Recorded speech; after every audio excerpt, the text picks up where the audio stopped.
गाड़ी का जो डिफरेंशियल है इसकी लीक को किस तरह से चेक किया जाता है। सबसे पहले तो आपको विजुअली देखना है कि इसके अंदर कोई लीकेज वगैरह है या नहीं।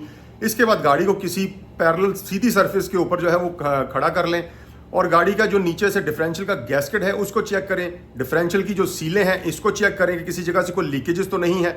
इसके अलावा गाड़ी के नीचे डिफरेंशियल के ऊपर ऑयल स्पॉट्स होते हैं, उनको चेक कर लेंगे किसी जगह से जो स्पॉट्स हैं वो तो लीक नहीं है। अगर गाड़ी का जो डिफरेंशियल है उसका ऑयल कम है तो डेफिनेटली वो ऑयल किसी ना किसी वजह से लीक होगा। उसको प्रॉपर्ली चेक करना जो है वो बहुत ज़रूरी है। अगर डिफरेंशियल ऑयल कम है और गाड़ी काफ़ी अरसे तक चली है तो गाड़ी के डिफरेंशियल से आवाज़ और वाइब्रेशन भी आनी शुरू हो जाएगी। अगर आपका भी कोई सवाल है तो 0335477776 के ऊपर व्हाट्सएप कर दें।